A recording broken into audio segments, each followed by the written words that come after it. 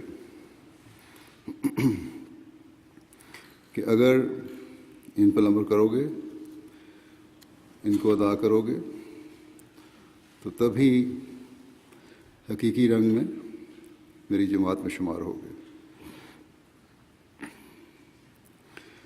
گویا احمدی بننے کے لیے صرف اعتقادی تبدیلی کافی نہیں ہے، بلکہ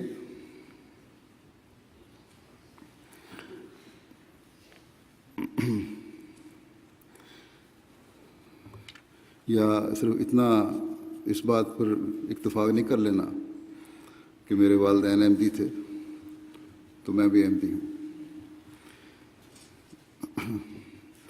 یا میں نے حضرت مسیح علیہ السلام کے دعوی کو سچا مانا تو میں نے مان لیا اور میں احمدی ہوں۔ یہ اعتقادی لحاظ سے تو بے شک ایک شخص کو احمدی بناتا ہے، لیکن عملی احمدی بننے کے لیے اپنی تمام تر صلاحیتوں اور استعدادوں کے ساتھ ان باتوں پر عمل کرنا ضروری ہے جن کی حضرت مسیح علیہ السلام نے ایک احمدی سے توقع فرمائی ہے۔ آپ نے بڑا واضح طور پر فرمایا کہ اگر تم اپنی تمام استعدادوں کے ساتھ ان باتوں پر عمل کرنے کی کوشش نہیں کر رہے تو پھر تمہارا دعویٰ صرف منہ کا دعویٰ ہے، زبانی باتیں ہیں۔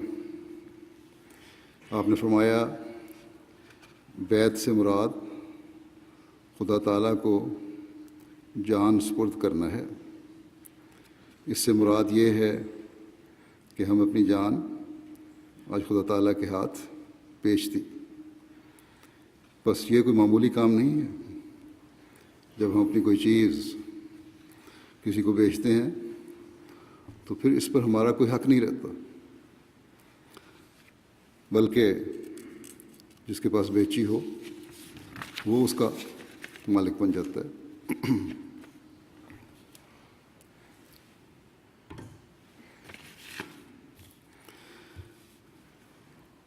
اور پھر اسے اپنی مرضی کے مطابق استعمال کرتا ہے۔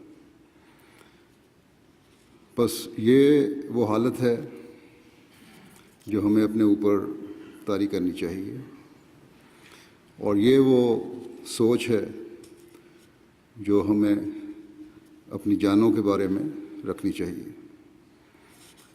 اس سوچ اور اس حالت کو حاصل کرنے کے لیے آپ نے فرمایا کہ بیعت کنندہ کو اول انکساری اور عجز اختیار کرنی پڑتی ہے اور اپنی خودی اور نفسانیت سے الگ ہونا پڑتا ہے۔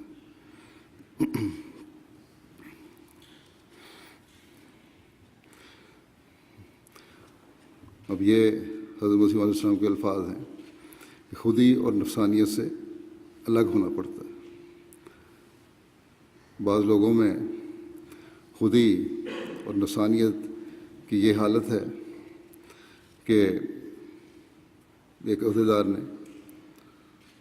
دوسرے عہدیدار سے ناراض ہو کر ایک جگہ میری موجودگی کے باوجود مسجد میں نمازوں کے لیے حاضر نہیں ہوا، اس لیے کہ اس عہدیدار سے اس کے تعلقات ٹھیک نہیں تھے۔ خودی اور نفسانیت اس حد تک بڑھ گئی کہ خلافت کی بیعت کا دعویٰ تو ہے لیکن کوئی اس کا پاس نہیں۔ بس حضرت مسیح علیہ السلام فرماتے ہیں کہ اگر بیعت کی ہے تو خودی اور نفسانیت سے الگ ہونا پڑے گا۔ فرمایا کہ تب وہ نشو و نما کے قابل ہوتا ہے، لیکن جو بیعت کے ساتھ نفسانیت بھی رکھتا ہے، اسے ہرگز فیض حاصل نہیں ہوتا۔ زبانی دعویٰ تو ہے، ملیں گے تو بڑے احترام سے بھی ملیں گے، لیکن آپس میں رنجشوں کی وجہ سے اس بات کا بھی کوئی پرواہ نہیں کہ خلیفہ وقت پر موجود ہے اور اس کے پیچھے نمازیں پڑھنے جانا ہے، نہ کہ کسی عہدیدار کی خاطر مسجد میں آنا ہے، اور خود بھی عہدیدار۔ تو یہ حالت اگر ہو تو پھر ایسے احمدی ہونے کا کوئی فائدہ نہیں۔ بس جان بیچنا یہ ہے کہ عاجزی اور انکساری پیدا ہو، انا کو مارنا پڑتا ہے، خودی اور نفسانیت سے الگ ہونا پڑتا ہے، انسان کا اپنا کچھ نہ ہو اور ہر چیز خدا تعالیٰ کے حکم کے مطابق ہو۔ اور جب یہ حالت ہو تو پھر یہ نہیں کہ خدا تعالیٰ اس جان کو ضائع کر دے۔ جب اللہ تعالیٰ کو جان دے دی، اللہ تعالیٰ ایسی جان کی قدر کرتا ہے اور ہر لحاظ سے اس کی حفاظت فرماتا ہے۔ حضرت مسیح علیہ السلام نے فرمایا کہ اگر بیعت کے وقت وعدہ اور ہے اور پھر عمل اور ہے تو دیکھو یہ کتنا بڑا فرق ہے، کتنا بڑا تضاد ہے تمہاری باتوں میں۔ اگر تم خدا تعالیٰ سے فرق رکھو گے تو وہ تم سے فرق رکھے گا۔ آپ نے فرمایا اس لیے تم اپنے ایمانوں اور اعمال کا محاسبہ کرو کہ کیا ایسی تبدیلی اور صفائی کر لی ہے کہ تمہارا دل خدا تعالیٰ کا عرش ہو جائے اور تم اس کی حفاظت کے سائے میں آ جاؤ۔ آپ نے فرمایا کہ میں نے بارہا اپنی جماعت کو کہا ہے کہ تم میرے اس بیعت پر ہی بھروسہ نہ کرنا، اس کی حقیقت تک جب تک نہ پہنچو گے تب تک نجات نہیں۔ آپ نے فرمایا کہ میں تمہیں بار بار نصیحت کرتا ہوں کہ تم ایسے پاک صاف ہو جاؤ جیسے صحابہ نے اپنی تبدیلی کی۔ بس صحابہ کو دیکھیں کیا پاک تبدیلیاں کی، انہوں نے سالوں بلکہ نسلوں کی دشمنیوں کو صرف خدا تعالیٰ کی خاطر محبت، پیار اور بھائی چارے میں بدل دیا۔ کجا یہ کہ چند منٹ کی رنجش سے مسجد میں آنا چھوڑ دیں۔ اپنی جانوں کو بیچا تو جاہل سے تھے بالکل لوگ، تعلیم یافتہ ہوئے، تعلیم یافتہ سے باخدا انسان بنے۔ انہوں نے دل و جان سے اس بات کو مانا کہ آج سے ہمارا اپنا کچھ نہیں، سب کچھ خدا تعالیٰ کا ہے۔ انہوں نے جب شرک سے توبہ کی تو محض مخفی تر شرک جو تھا اس سے بھی بچنے کی کوشش کی۔ مخفی شرک کیا ہے اس کی وضاحت کرتے ہوئے حضرت مسیح علیہ السلام فرماتے ہیں کہ شرک سے صرف یہی مراد نہیں کہ پتھروں وغیرہ کی پرستش کی جائے، بلکہ یہ بھی شرک ہے کہ اسباب کی پرستش کی جائے۔ اور پھر معبودات دنیا پر زور دیا جاوے۔ معبودات دنیا کیا ہیں؟ دنیاوی مفادات ہیں جن کی خاطر انسان دین کے احکامات اور خدا تعالیٰ کے احکامات سے کو پس پش ڈال دیتا ہے۔ حضرت صلی اللہ علیہ وسلم نے فرمایا کہ اعمال میں ریا سے کام لینا، دکھاوے سے کام لینا اور مخفی خواہشات میں مبتلا ہونا یہ بھی شرک ہے۔ اگر کوئی شخص دینی حکم کو پس پش ڈال کر دنیاوی خواہشات کو پورا کرتا ہے تو شرک کا مرتکب ہوتا ہے۔ صحابہ میں اللہ تعالیٰ کی اس قدر خشیت تھی کہ ایک صحابی کا ذکر آتا ہے، ایک دفعہ وہ بیٹھے رو رہے تھے، کسی نے رونے کی وجہ پوچھی تو انہوں نے کہا کہ مجھے حضرت صلی اللہ علیہ وسلم کی یہ بات یاد آ گئی ہے کہ حضرت صلی اللہ علیہ وسلم نے فرمایا کہ میں اپنی امت کے بارے میں شرک اور مخفی خواہشات سے ڈرتا ہوں۔ یہ وہ مقام تھا صحابہ کا اللہ تعالیٰ کے خوف کا اور شرک سے بچنے کا، بلکہ دوسروں کے بارے میں بھی ایک احساس تھا، ایک فکر تھی کہ امت میں ایسے لوگ پیدا ہوں گے جو مخفی شرک کریں۔ ایک خیال آیا دل میں ان کے، اور اس خیال پر ہی جسم پر لرزہ طاری ہو گیا، فکر پیدا ہو گئی، رونا شروع کر دیا۔ اور یہی وہ حالت ہے جس سے انسان حقیقی طور پر موحد اور ایک خدا کی عبادت کرنے والا بنتا ہے یا بن سکتا ہے۔ حضرت مسیح علیہ السلام فرماتے ہیں کہ توحید صرف اس بات کا نام نہیں کہ منہ سے لا الہ الا اللہ کہیں اور دل میں ہزاروں بت جمع ہوں، بلکہ جو شخص کسی اپنے کام اور مکر اور فریب اور تدبیر کو خدا کی سی عظمت دیتا ہے یا کسی انسان پر بھروسہ رکھتا ہے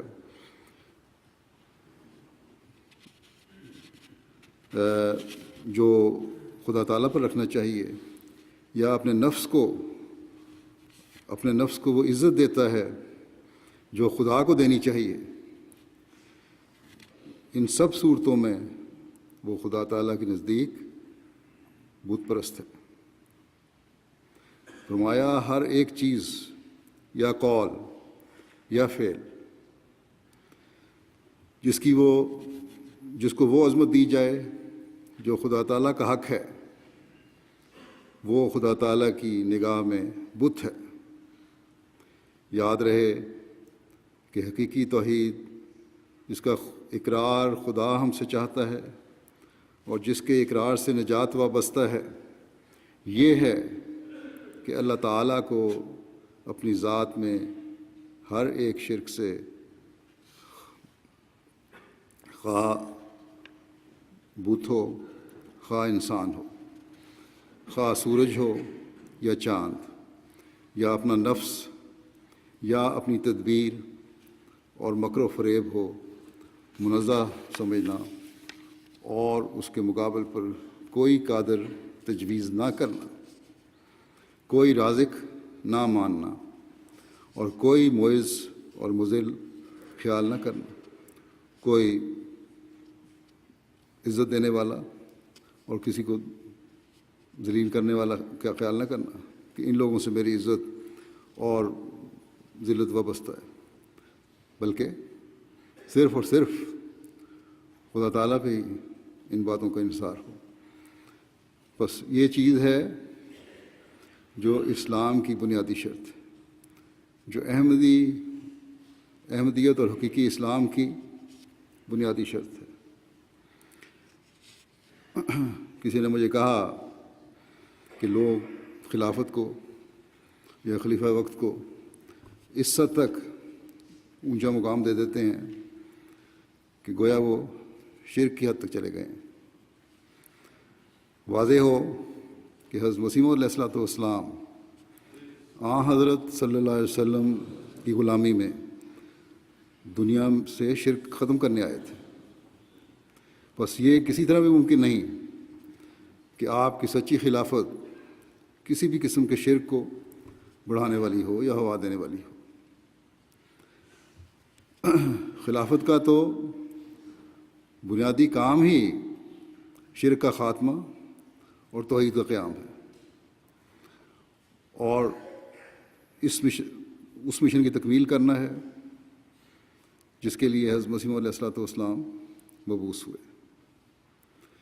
اگر کوئی کسی شخص سے خلیفہ وقت کے عزت و احترام کے طریق سے ملنے سے یہ اثر لیتا ہے تو پھر اس کو سوچنا چاہیے بجائے رائے قائم کرنے کے کہ کہیں وہ بدزنی تو نہیں کر رہا۔ اس لیے اگر بدزنی ہے تو بدزنی کرنے والوں کو بدزنیوں سے بچنا چاہیے، اور اگر کوئی واقعی اس حد تک بڑھ گیا ہے کہ جہاں لوگوں میں اس کی وجہ سے یہ تاثر پیدا ہو کہ خلیفہ وقت کو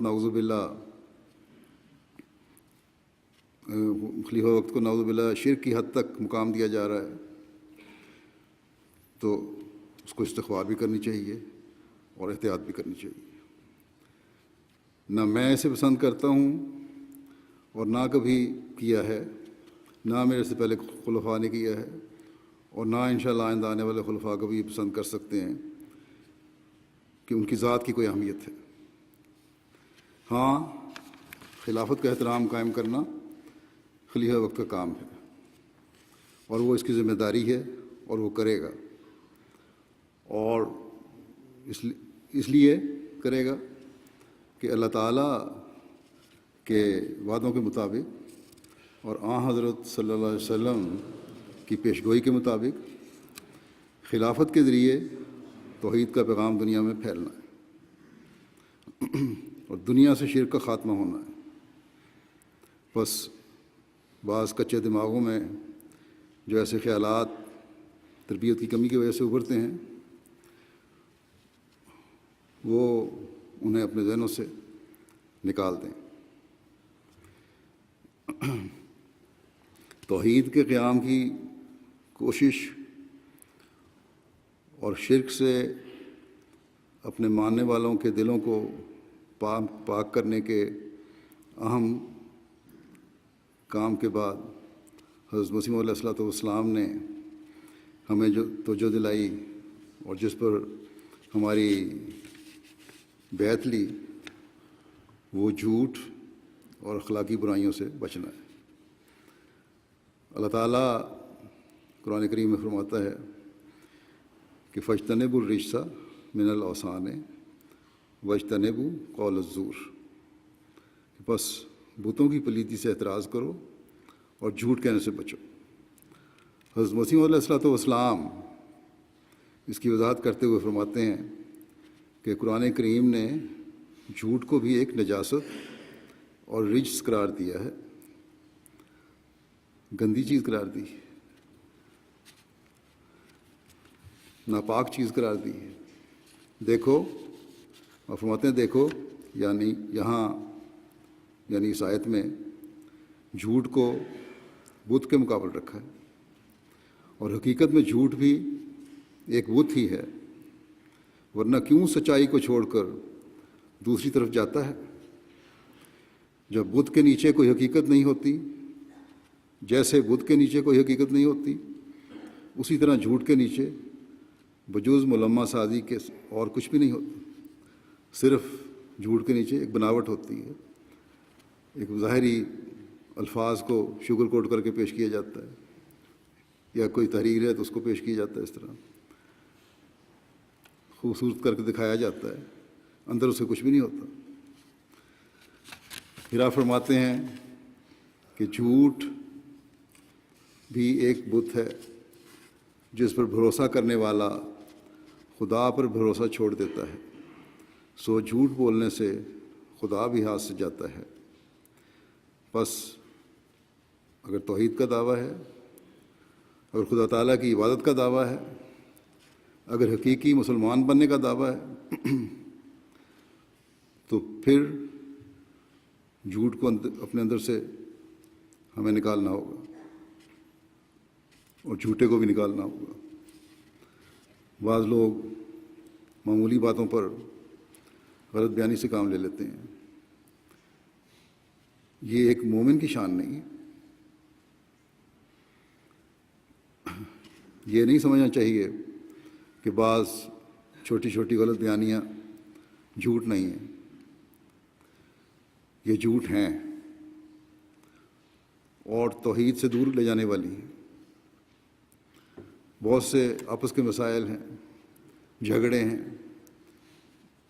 ایسی باتیں ہیں جن میں انسان جھوٹ سے کام لے کر اپنے حق میں بعض فیصلے کروا لیتا ہے۔ حضرت صلی اللہ علیہ وسلم نے کس باریکی سے جھوٹ سے ہوشیار فرمایا ہے، اگر انسان اس پر غور کرے تو رونگٹے کھڑے ہو جاتے ہیں۔ آپ صلی اللہ علیہ وسلم نے فرمایا کہ جس نے کسی چھوٹے بچے کو کہا کہ آؤ میں تمہیں کچھ دیتا ہوں، اور پھر وہ اسے دیتا کچھ نہیں، تو یہ جھوٹ میں شمار ہوگا۔ گویا کہ مذاق میں بھی جو جھوٹ ہے وہ بھی جھوٹ ہے۔ پھر آپ نے فرمایا کہ جھوٹ گناہ اور فسق و فجور کی طرف لے جاتا ہے، اور فسق و فجور جہنم کی طرف۔ فسق و فجور کا مطلب یہ ہے کہ سچائی سے بہت دور ہٹنے والا اور انتہائی گناہ کرنے والا۔ بس ہمیں ہر وقت اپنے جائزے لینے چاہیے کہ ہم سچائی کے کس اعلیٰ معیار پر قائم ہیں، یا سچائی کے اس اعلیٰ معیار پر قائم ہیں جو حضرت صلی اللہ علیہ وسلم نے بیان فرمایا، جس کے بارے میں آپ نے یہ فرمایا کہ جنت کی طرف لے جاتی ہے۔ پھر ایک برائی حضرت مسیح علیہ والسلام نے خاص طور پر بیان فرمائی ہے، اپنے ماننے والوں کو اس سے بچنے کی خاطر خاص طور پر نصیحت فرمائی ہے، بلکہ بیعت کی شرائط میں سے بھی ہے، وہ زنا ہے۔ اب زنا صرف ظاہری زنا نہیں ہے، جو غلط ظاہری جنسی تعلقات کی وجہ سے زنا ہوتا ہے، بلکہ آپ نے فرمایا کہ اللہ تعالیٰ جو فرماتا ہے کہ وَلَا تَقْرَبُوا الزِّنَا، یعنی زنا کے قریب مت جاؤ، یعنی ایسی تقریبوں سے دور رہو، ایسی کوئی بھی ایسے موقع سے دور رہو جس سے یہ خیال بھی دل میں پیدا ہو سکتا ہو،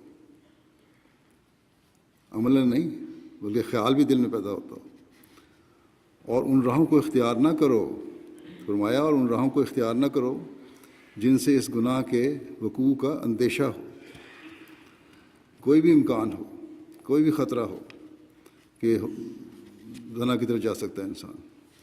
آج کل کے زمانے میں ٹی وی ہے، انٹرنیٹ ہے، اس پر ایسی غلط قسم کی فلمیں دکھائی جاتی ہیں جن میں کھلے عام زنا کی تحریک کی جاتی ہے۔ بس ایسی چیزوں سے بچنا ہر احمدی کا کام ہے۔ کئی گھروں میں اس وجہ سے لڑائی جھگڑے ہیں، کئی گھر اس وجہ سے ٹوٹ رہے ہیں یا ٹوٹ چکے ہیں کہ خامد جو ہے بیٹھا ہے فلمیں دیکھ رہا ہے یا انٹرنیٹ پہ بیٹھا ہوا ہے اور غلط سوچیں پیدا ہو رہی ہیں۔ کئی نوجوان اس وجہ سے برباد ہو رہے ہیں اور غلط صحبت میں پڑ رہے ہیں، کیونکہ ننگی اور غلط فلموں کو دیکھنے کی عادت ہے۔ یہ نام نہاد ترقی یافتہ معاشرہ اس کو آزاد خیالی اور ترقی سمجھتا ہے، لیکن ہم نے اپنے آپ کو ان برائیوں سے بچانا ہے۔ خود یہ لوگ اب کہتے ہیں کہ اس کے نقصانات ہیں، اور خود آپ انفارمیشن اگر لیں جا کے پورنوگرافی کی فلموں کی تو اس میں آپ کو مل جائے گا کہ زنا کی طرف لے جا رہا ہے، ڈومیسٹک وائلنس کی طرف لے کے جا رہی ہے، اور غلط تعلقات ہو رہے ہیں، بچوں سے زیادتی کے واقعات ہو رہے ہیں، اور یہ سب ان گندی فلموں کی وجہ سے ہو رہا ہے۔ تو حضرت مسلم نے فرمایا کہ خیال بھی دل میں نہ آئے، اگر خیال بھی دل میں آتا ہے اس چیز سے بچو۔ تو اب یہ ثابت ہو رہا ہے کہ ان چیزوں کو دیکھنے سے یہ سب کچھ غلط ہو رہا ہے۔ بس ایک احمدی کو خاص طور پر ان چیزوں سے بچنا چاہیے۔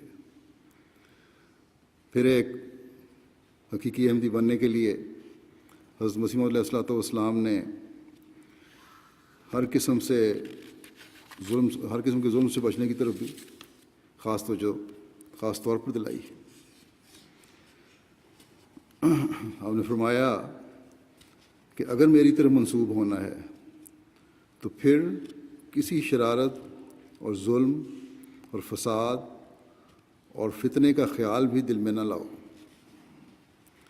حضرت صلی اللہ علیہ وسلم سے سوال کیا گیا کہ سب سے بڑا ظلم کون سا ہے؟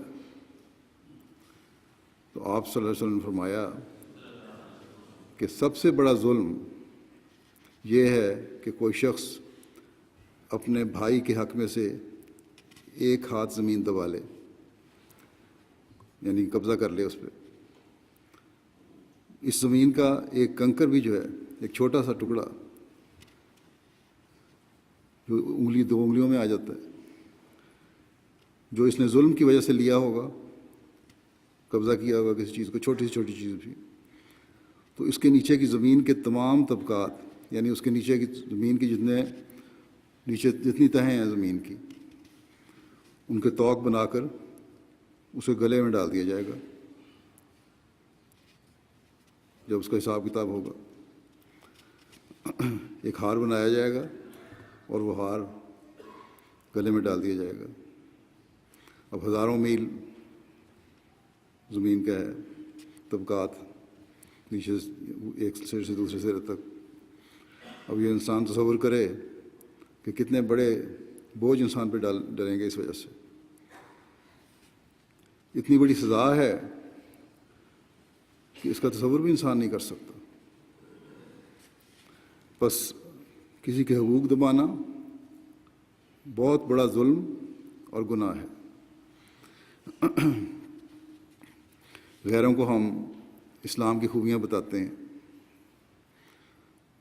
تو کہتے ہیں کہ بندوں کے حقوق کی ادائیگی کے اعلیٰ ترین معیار اسلام کی تعلیم ہے۔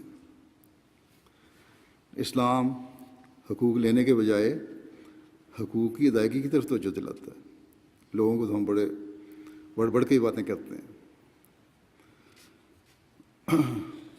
اور ہمارے عمل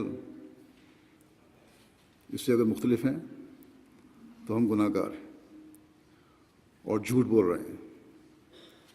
بس اس کا بھی باریکی کے ساتھ ہر احمدی کو جائزہ لینا چاہیے۔ ہمارے عمل ہماری تعلیم کے مطابق ہوں گے تو ہماری تبلیغ بھی پھلدار ہوگی، ہمارے اثرات لوگوں پر اچھے ہوں گے۔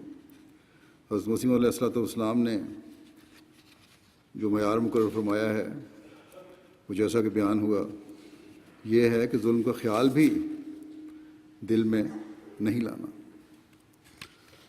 کجا یہ کہ کسی پر کسی بھی طرح ظلم کیا جائے۔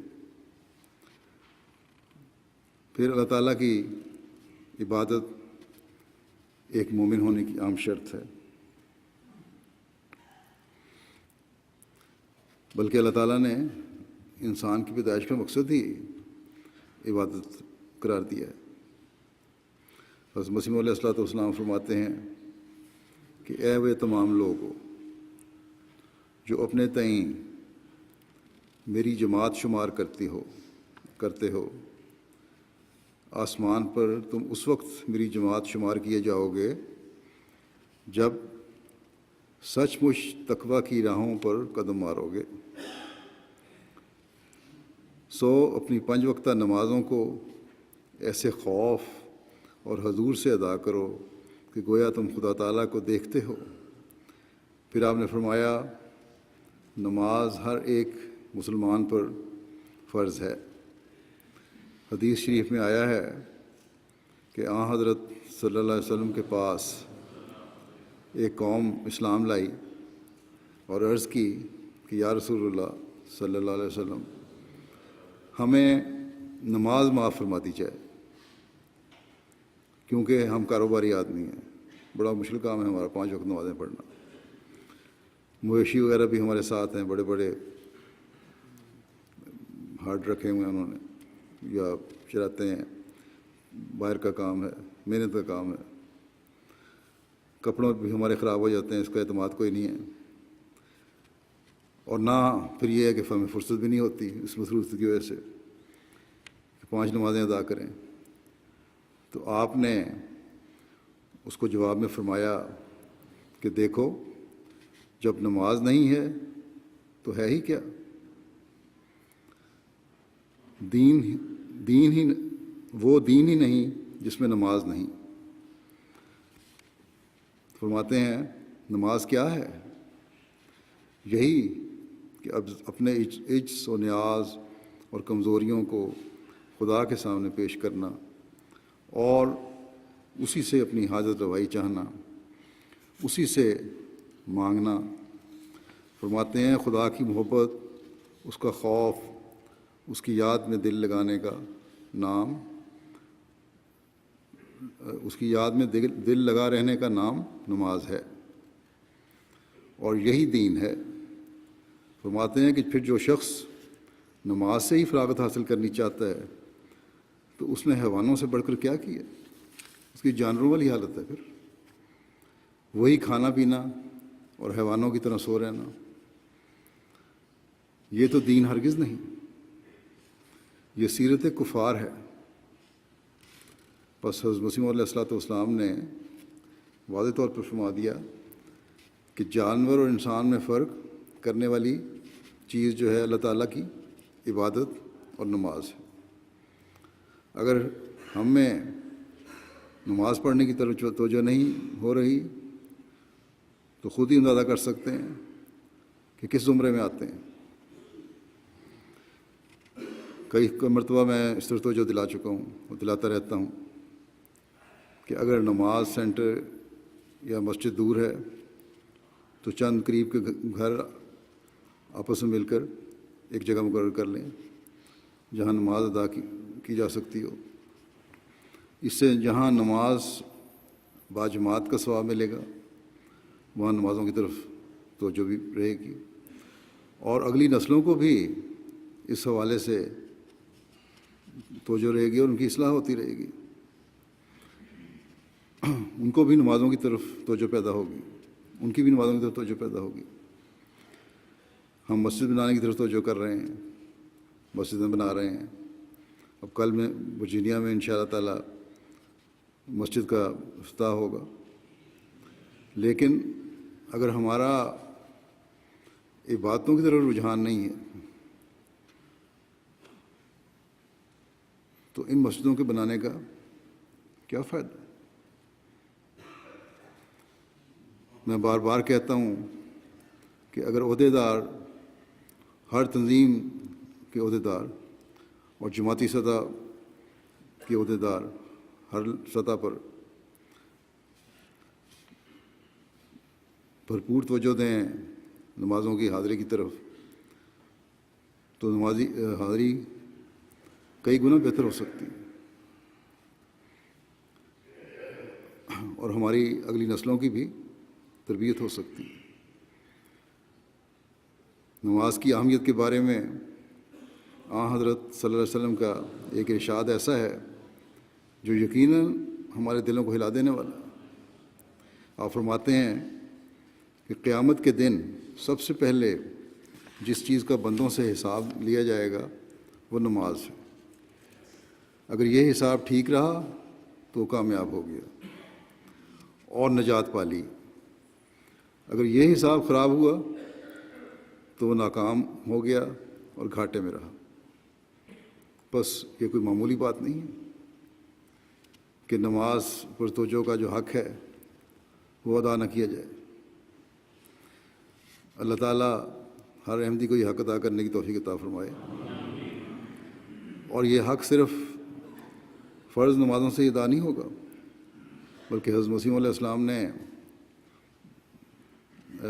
فرمایا کہ تہجد اور نفل پڑھنے کی طرف بھی توجہ ہونی چاہیے.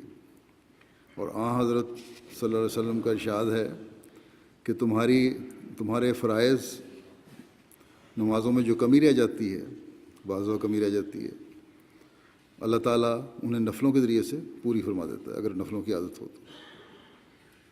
بس نوافل اور تہجد کی ادائیگی بھی اہم چیز ہے، اس کی طرف توجہ ہونی چاہیے. پھر ایک انتہائی ضروری بات جس پر ہر احمدی کو نظر رکھنی چاہیے وہ اللہ تعالیٰ سے اپنے گناہوں کی معافی مانگنے کی طرف مستقل توجہ ہے. انسان کمزور ہے، بعض دفعہ غلطیوں سے بچنے کی کوشش کے باوجود غلطیاں ہو جاتی ہیں.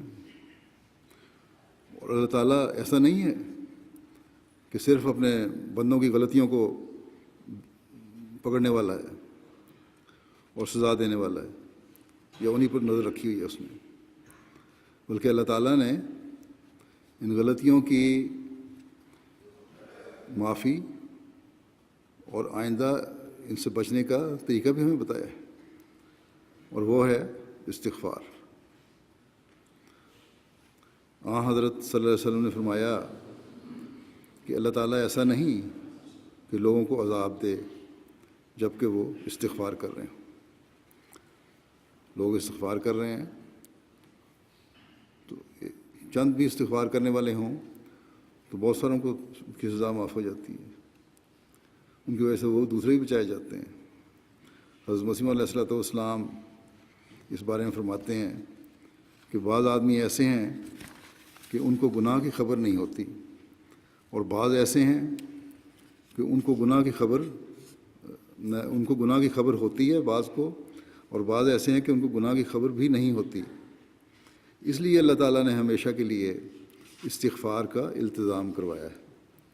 خبر ہو یا نہ ہو استغفار کرتا رہے انسان. کوئی پتہ نہیں کس وقت کیا غلطی ہو رہی ہے، انجانے میں گناہ ہو جاتے ہیں.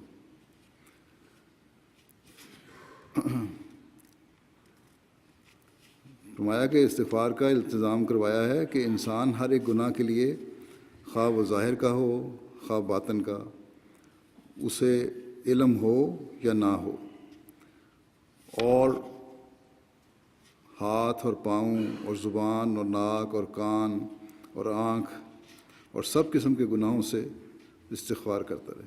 یعنی سارے جو اعضاء ہیں انسان کے، مختلف اعضاء ہیں، وہ گناہ کا ذریعہ بن جاتے ہیں. اس لیے استغفار کرتے رہو ہر ایک عضو کو گناہ سے بچانے کے لیے. اس لیے فرمایا کہ گناہ کا ذریعہ بن جاتے ہیں، اس لیے اللہ تعالیٰ کی پناہ میں رہنے کی کوشش کرنی چاہیے. اس کے لیے حضرت مسیح علیہ الصلوۃ والسلام نے یہ دعا سکھائی کہ اس زمانے میں جو آج کل کا زمانہ ہے، قرآن کریم کی یہ دعا پڑھتے رہنا چاہیے. اور وہ دعا ہے ربنا ظلمنا انفسنا وان لم تغفر لنا وترحمنا لنکونن من الخاسرین. کہ اے اللہ، ہم نے اپنی جانوں پر ظلم کیا، اگر تو ہمیں نہ بخشے گا اور ہم پر رحم نہ کرے گا تو ہم نقصان اٹھانے والوں میں سے ہو جائیں گے. ربنا ظلمنا انفسنا وان لم تغفر لنا وترحمنا لنکونن من الخاسرین. آپ فرماتے ہیں کہ جب خدا سے طاقت طلب کریں، یعنی استغفار کریں، تو روح القدس کی تائید سے ان کی کمزوری دور ہو سکتی ہے. پھر حضرت مسیح علیہ الصلوۃ والسلام نے اپنے ماننے والوں کے لیے یہ بھی بنیادی شرط رکھی ہے کہ وہ حقوق العباد کی ادائیگی کرنے والے ہوں اور اللہ تعالیٰ کی مخلوق کو کسی بھی قسم کی تکلیف پہنچانے سے گریز کریں. آپ نے ہمیں ہر وقت اپنے دلوں کو ٹٹولنے کی طرف توجہ دلاتے ہوئے فرمایا، کیا تمہارے اندر اللہ تعالیٰ کا خوف، اس کی خشیت اور اس کے نتیجے میں اس کی مخلوق کا مخلوق کی ہمدردی اور خیر خواہی ہے۔ ایک حدیث میں آتا ہے کہ آن حضرت صلی اللہ علیہ وسلم نے فرمایا کہ آپس میں حسد مت کرو، آپس میں نہ جھگڑو، آپس میں بغض نہ رکھو، ایک دوسرے سے دشمنیاں مت رکھو، اور تم میں سے کوئی ایک دوسرے کے سودے پر سودا نہ کرے، آپس میں بھائی بھائی بن جاؤ۔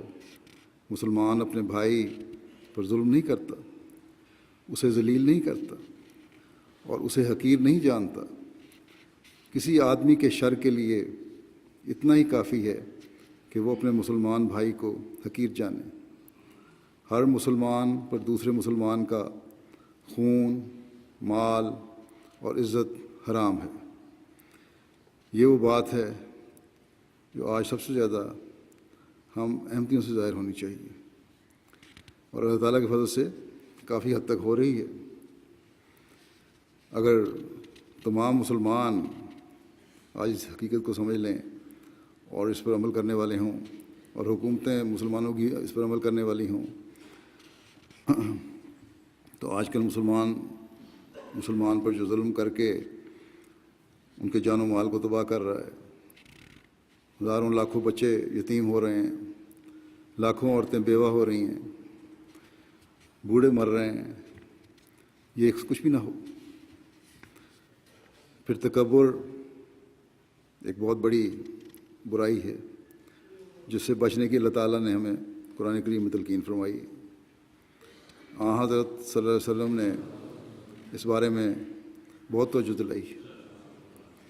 آپ صلی اللہ علیہ وسلم نے فرمایا کہ جس کے دل میں رائی کے دانے کے برابر بھی تکبر ہوگا وہ جنت میں نہیں جا سکے گا۔ حضرت مسیح علیہ الصلوۃ والسلام فرماتے ہیں کہ میرے نزدیک پاک ہونے کا یہ عمدہ طریق ہے، اور ممکن نہیں کہ اس سے بہتر کوئی اور طریق مل سکے کہ انسان کسی قسم کا تکبر اور فخر نہ کرے، نہ علمی، نہ خاندانی، نہ مالی۔ پھر آپ فرماتے ہیں میں اپنی جماعت کو نصیحت کرتا ہوں کہ تکبر سے بچو، کیونکہ تکبر ہمارے خداوند ذوالجلال کی آنکھوں میں سخت مکروہ ہے۔ آن حضرت صلی اللہ علیہ وسلم نے بھی حجۃ الوداع کے موقع پر فرمایا تھا کہ تم تمام انسان خواہ کسی قوم اور کسی حیثیت کے ہو، انسان ہونے کے لحاظ سے ایک درجہ رکھتے ہو، سب برابر ہو، اور کالے کو گورے پر اور گورے کو کالے پر، اور عرب کو غیر عرب پر اور غیر عرب کو عرب پر کوئی برتری نہیں ہے۔ بس ہمارے لیے تو عاجزی کی یہ تعلیم ہے، برابری کی یہ تعلیم ہے، تکبر سے بچنے کی اور فخر کرنے کی یہ تعلیم سے بچنے کی یہ تعلیم ہے، جس پر ہر ایک کو ہمیں عمل کرنا چاہیے۔ غیر مسلم دنیا میں تو گورے کالے کا فرق کیا جاتا ہے، اور اب یہ دعویٰ بھی بعض کرتے ہیں، بعض لیڈر سفید فام جو ہیں، کہ سفید فام کی جو دماغی استعدادیں ہیں اور صلاحیتیں ہیں وہ غیر سفید فام سے زیادہ ہیں۔ یہ ان کے تکبر کی حالت ہے۔ ہر احمدی کو اس سے بچنے کی کوشش کرنی چاہیے۔ دو مختلف مواقع پر میرے ساتھ مجالس میں لڑکیوں کی طرف سے یہ اظہار کیا گیا ہے یہاں امریکہ کی، کہ جماعت میں بعض قسم کا نسلی امتیاز ہے۔ اگر کسی بھی وجہ سے نوجوان نسل میں یہ خیال پیدا ہو رہا ہے تو انتہائی غلط ہے۔ لجنہ کو بھی، خدام کو بھی، انصار کو بھی، اور جماعتی تربیتی نظام کو بھی اس بات کا جائزہ لینا چاہیے کہ یہ سوال کیوں اٹھ رہے ہیں، اور اگر اس میں کوئی حقیقت ہے تو حکمت سے اور پیار سے یہ خیالات اور احساسات دور کرنے کی کوشش کرنی چاہیے اور تربیت بھی کرنی چاہیے۔ کسی بھی تنظیم اور عہدیدار کو جلد بازی سے اس بارے میں کام لینے یا فیصلہ کرنے کی ضرورت نہیں ہے۔ یا اس جستجو میں نہ پڑ جائے کس نے کہا اور کس نے نہیں کہا، بلکہ یہ دیکھیں کہ کیا حقیقت ہے یا نہیں ہے۔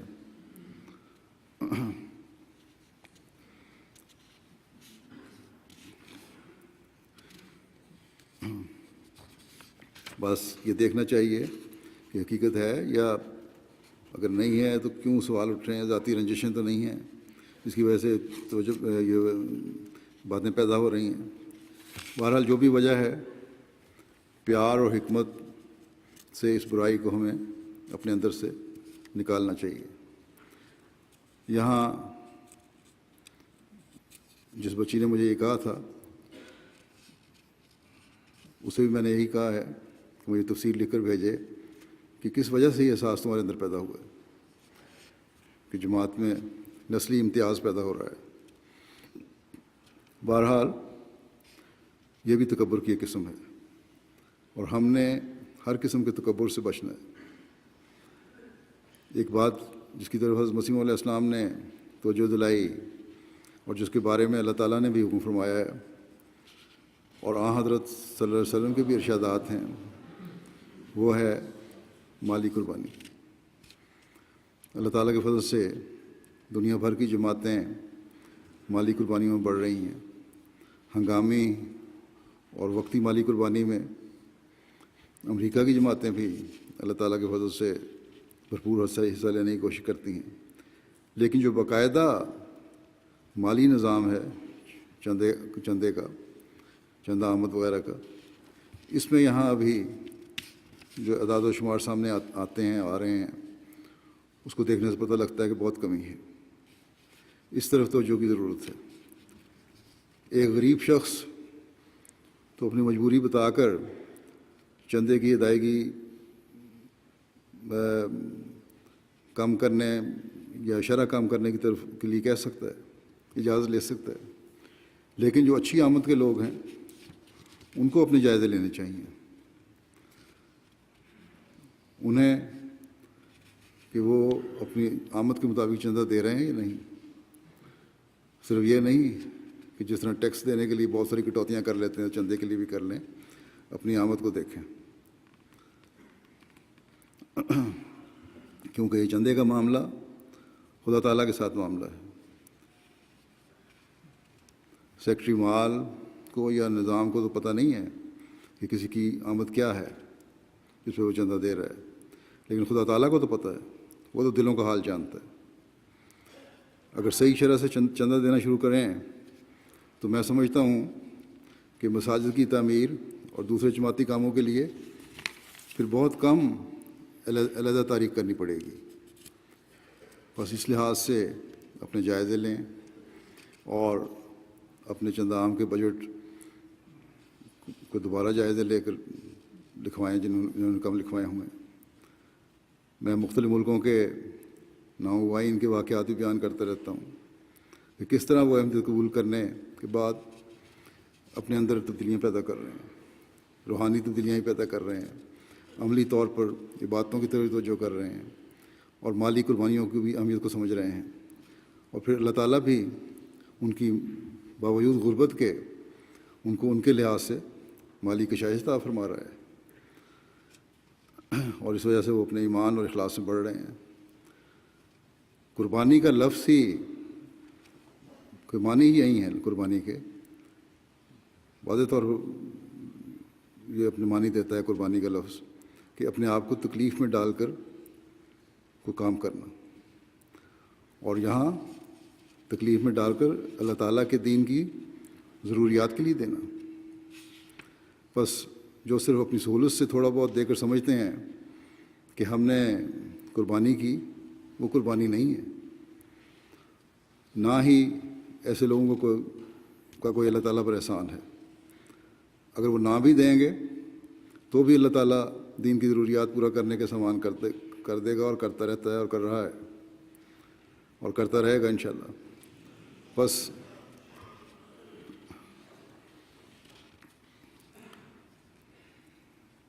میں ان لوگوں کو جو کشائش ہونے کے باوجود اپنی آمدنی کے مطابق چندہ نہیں دیتے توجہ دلانی چاہتا ہوں، تاکہ وہ اللہ تعالیٰ کے فضلوں کے وارث بنیں۔ آج آخری بات جس کی طرف میں توجہ دلانا چاہتا ہوں وہ اطاعت ہے۔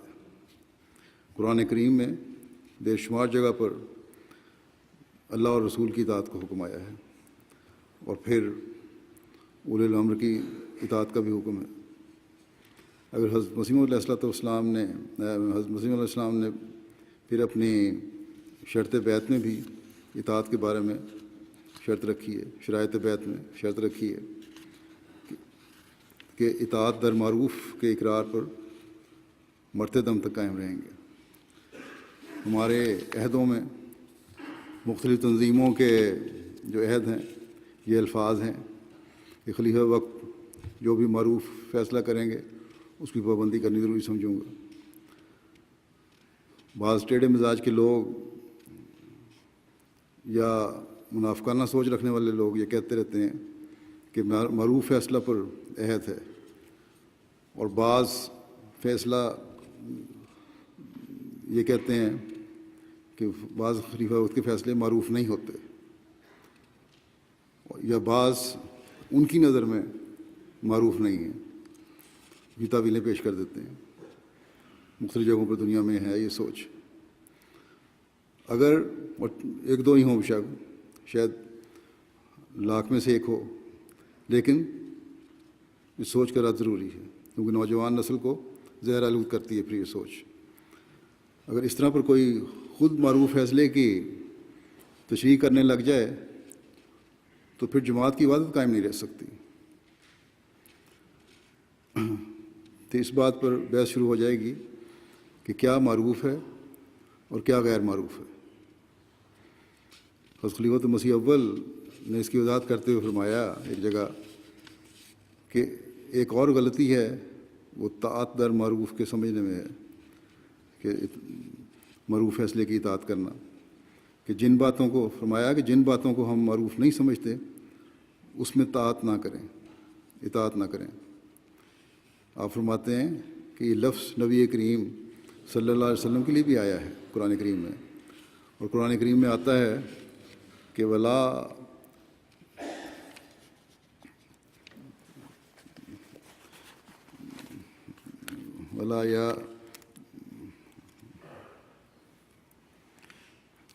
یاسینہ کا فی معروف، اور معروف باتوں میں تیری نافرمانی نہیں کریں گے۔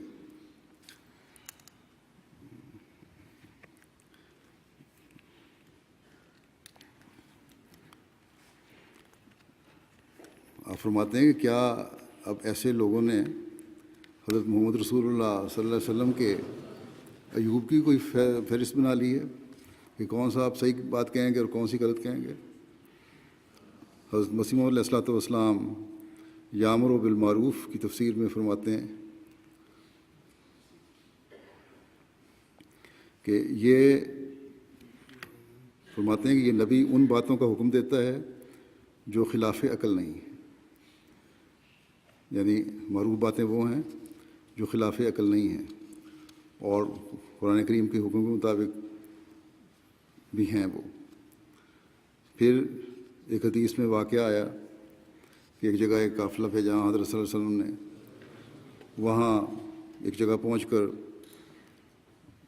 وہاں لوگوں نے آگ جلائی، تو امیر جو قافلہ تھا اس نے ادراہ مذاق کہہ دیا کہ اس آگ میں اگر میں تمہیں کودنے کا حکم دوں تو کود جاؤ گے۔ لوگوں نے بعض نے کہا بالکل غلط چیز ہے، یہ تو خودکشی ہے، بعض نے کہا امیر کی اطاعت ضروری ہے، لیکن بہرحال بعد میں اس نے کہا میں مذاق کر رہا تھا، معاملہ ختم ہو گیا۔ واپس پہنچے مدینے تو حضرت صلی اللہ علیہ وسلم کو جب یہ واقعہ بتایا تو آپ نے فرمایا کہ عمراء میں سے جو شخص تمہیں اللہ تعالیٰ کی نافرمانی کا حکم دے اس کی اطاعت نہ کرو۔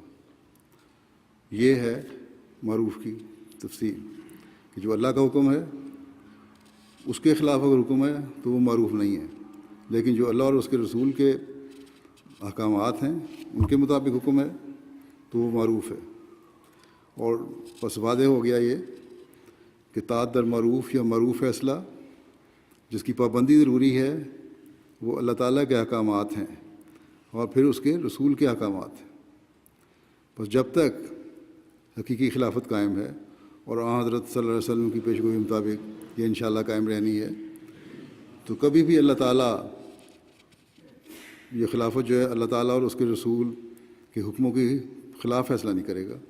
جو قرآن اور سنت ہے اس کے مطابق ہی چلے گا.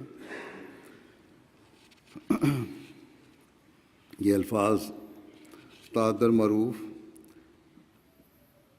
یا معروف فیصلہ کی اطاعت کرنا حضرت صلی اللہ علیہ وسلم کے لیے بھی اللہ تعالیٰ نے قرآن کریم میں استعمال کیے، جیسا کہ بیان ہوا. حضرت مسیح علیہ الصلوۃ والسلام نے بھی اپنی شرائط بیعت میں اس کو رکھا ہے، اور خلافت احمدیہ میں بھی ہر عہد میں یہ شامل کیا گیا ہے.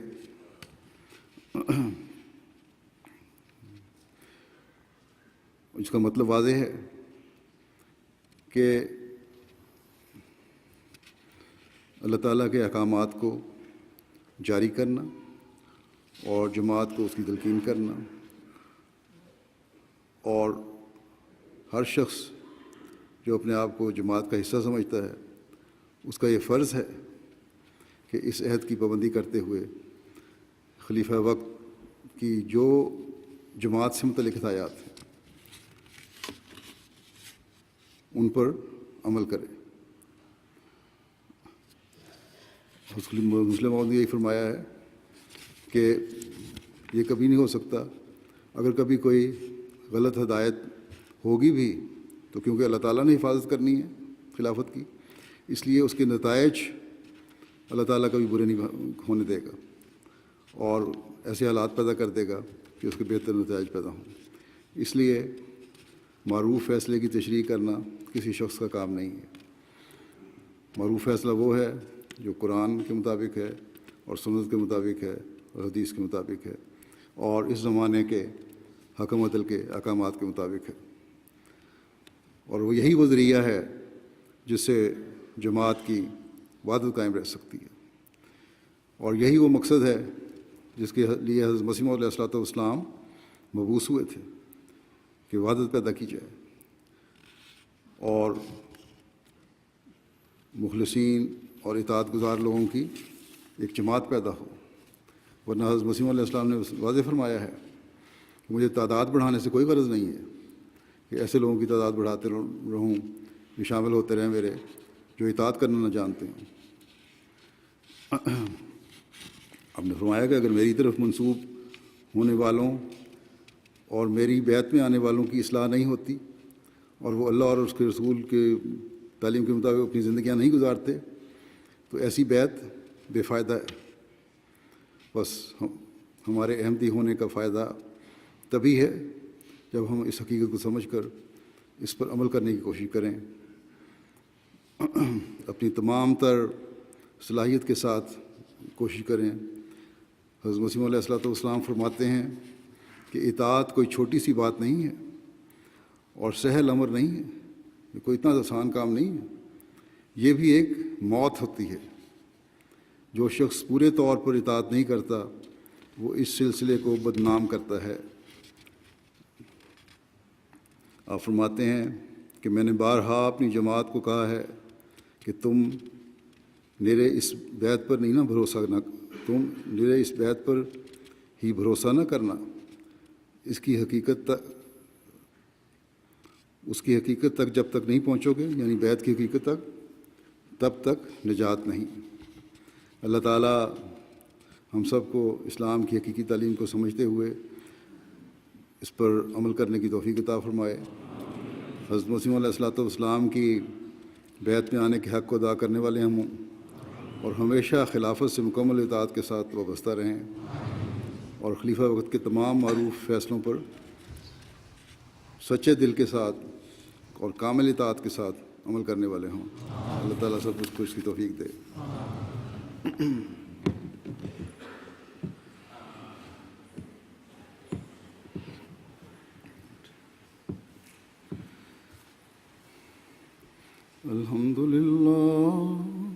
الحمد لله نحمده ونستعينه ونستغفره ونؤمن به ونتوكل عليه ونعوذ بالله من شرور أنفسنا ومن سيئات أعمالنا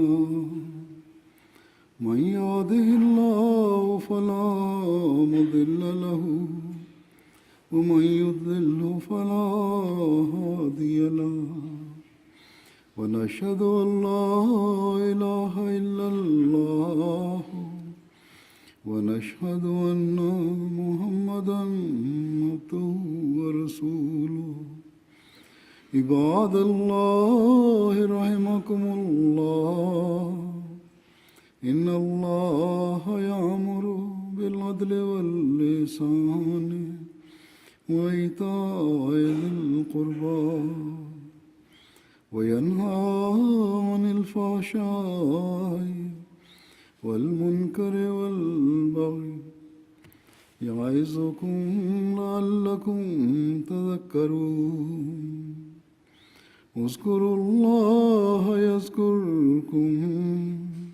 وادعوه يستجب لكم ولذكر الله أكبر